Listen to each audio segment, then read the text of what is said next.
say in New York City, if you can make it here, you can make it anywhere. And that was written for one group of people only, and that is the blind. Because...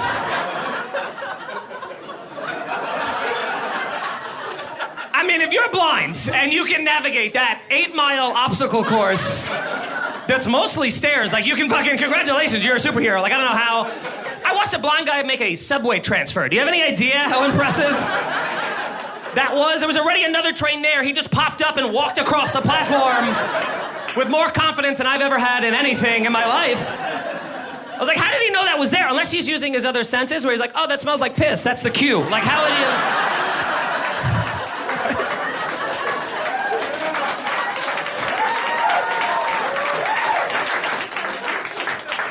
Yeah, and he didn't have a dog either, which I also don't understand how those work. It's been explained to me, but I'm too dumb to get it, I think. They're like, here's how the dogs work. They learn very specific routes over months, sometimes years. And I'm like, okay, cool, I get that. But then how do I, as the blind guy, tell the dog which route I want to go on? Anybody? I mean, I don't know. You can't just be like, bank, and then he just goes to the bank. Like, what? He's a dog. Like, how, you know what I mean? So... I was talking about this in a comedy club. In this comedy club, and I'm not lying, there was a blind guy with a service dog in the crowd. He was in the very back of the room. Ironically, I didn't see him, but he was back there.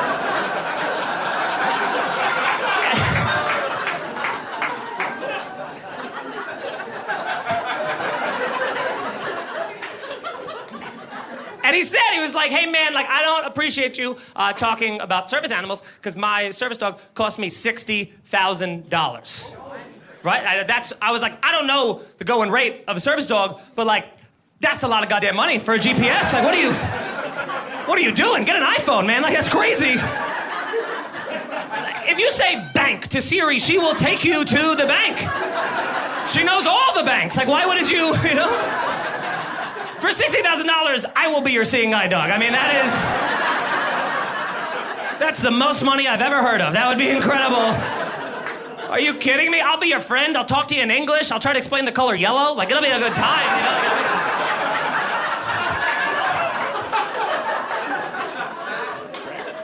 Nice. How long you been together? 2 years. That's one of my best friend's younger sisters. Oh, that's a piece of shit move. It's your best friend's sister? Not best friend, like... Not anymore, for sure. I mean, absolutely. How could you? You can't do that, too. That's like kind of like bro code. That's like the whole thing. It's...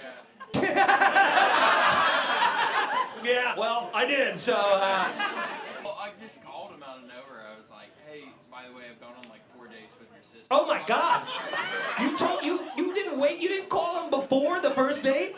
You waited until 4 dates in, which means you for sure had sex, and you just... He's like, yeah. I called him right after that, actually. I was like, you're never gonna believe where I'm inside right now. Both your house and your sister. You're a terrible guy, I think. You're a terrible person. That's crazy, man. So you called him up, you're like, I'm just, you know, I'm having sex with your sister, we've been on 4 dates, I'm loving this. And he wasn't like, what the fuck's your problem, man? Like, he didn't... Yeah, it was kind of like that, but... Of course it was like that. How long were you best friends for? We went to college together, so like 4 years. So for 4 years, how long have you been, how old are you? 25 tomorrow, so... Okay, so you were... Yes! This is so salacious. So you guys still kept in touch post-college? Him and I were really good friends and hardly talk anymore now. I can't believe you don't talk anymore. That feels... Is there a person in this room who's on this guy's side? I mean, is there anybody who feels like he did the right thing in this situation? He's asking for a show of hands. Let me tell you, there's none.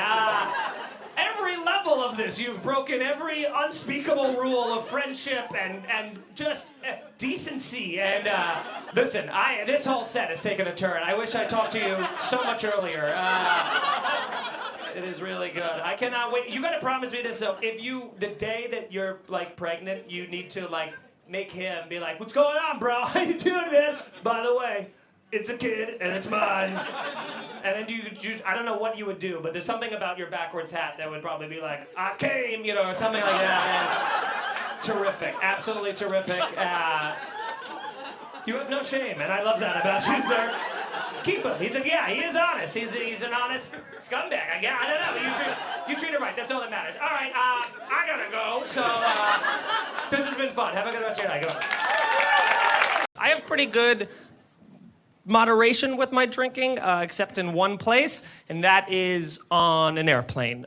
Because I don't know why. It could be 6 a.m., 10 p.m., it's sky time. I'm getting drunk. Like, that's it. I'm sorry. The second that door closes, I was like, I'll do a keg stand. Do you have one? This could be our last tango. I am not going down sober. Like, let's fucking let's get into it. And so I'm sitting down, right? And the flight attendant comes over to me, and she asked me, and so I go, I'll take a vodka soda. That's what I said to her, right? First thing she did was she looked at her watch. I was like, you can fucking check that judgment right at the door. I don't need that bullshit. You high-altitude hussy. I will not be judged by somebody who wears a paper hat. Like, get the fuck out of here, you know? So she gives me the drink, and again, I'm on a 6-hour flight. I'm gonna have more than one, so I just tried to be nice to her, and I just go, oh, can I open a tab? Which I thought was a normal sentence to say.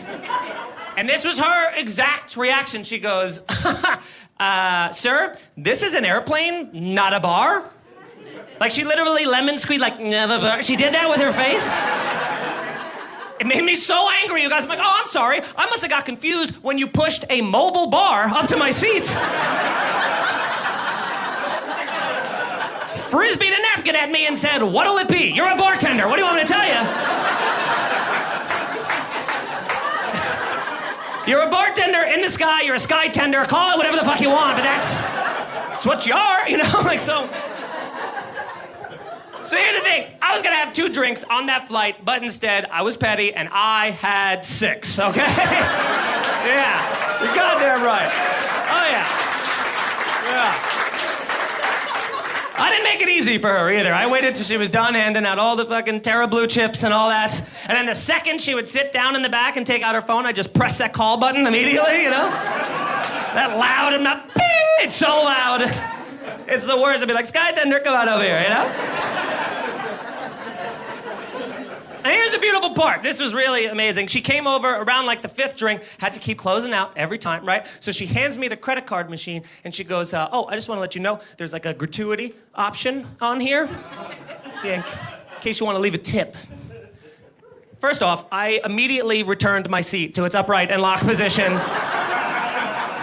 Took a moment and just was like, I'm sorry. This is an airplane, not a bar, so...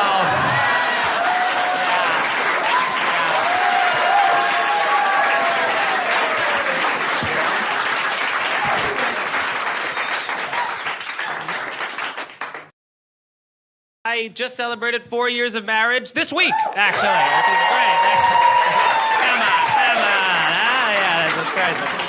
on. Yeah. We've been married 4 years. We've been dating, though, a total of 14 years, which is, I know, I had to make sure. And she's great. I mean, if I'm being honest, she's one of my favorite people right now. And here's the thing. When you tell people that you've been in a relationship that long, a lot of times from men, it's met with pity. Which is unfortunate. You know, a lot of men will be like, 14 years, Jesus Christ, the sex must have gotten so stale by now, right? And I'm like, no, sex hasn't gotten stale, it's gotten efficient. That's where we're at. You know, like our sex life is like a Billy Joel concert at this point. We're just fucking playing the hits, no new shit, everybody's happy. Like that's how we're, you know? Yeah, you're never gonna go to a Billy Joel concert. You're gonna be like, this is off my next, like, Piano Man, get to it right now, hurry. Know what you want, you know? It's great. And we don't have to do that thing that new couples have to do, which is like after sex, you gotta like build up each other's confidence, you know? We are well past that at this point. The last time my wife and I had sex, the first words out of her mouth when we got done, she just went, good stuff, and walked out of the room. So I'm no longer in a marriage, I'm just on a lacrosse team with my wife. So that is just, hey, good stuff out there, let's hit the shower.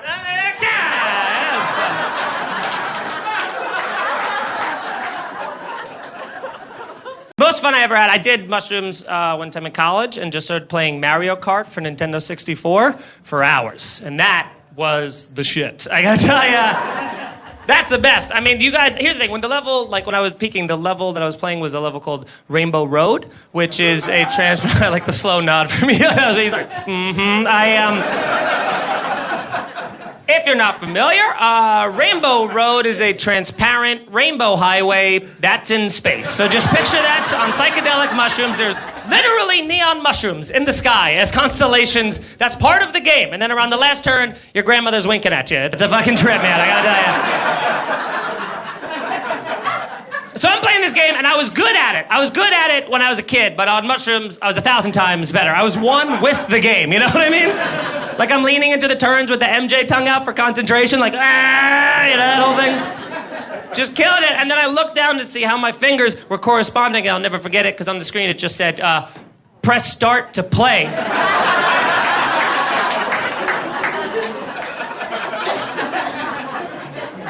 So I wasn't playing the game at all. I was just watching the intro video on a loop. 100% sure I was in the race of my life. You guys looked down to see what was going wrong. I was just mashing a Pop-Tart in my hand. I was super fucked up. That's what I was.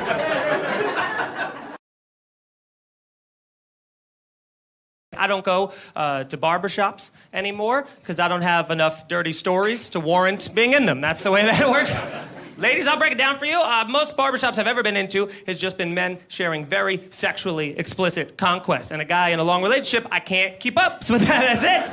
Right? The last time I was in Queens, this Italian barbershop, it was going down the line, every single guy sharing a story. The guy next to me, his exact story was, the other night, I was banging this chick, she started puking, I didn't even stop. Know what I'm saying? Nope. No, I don't. What?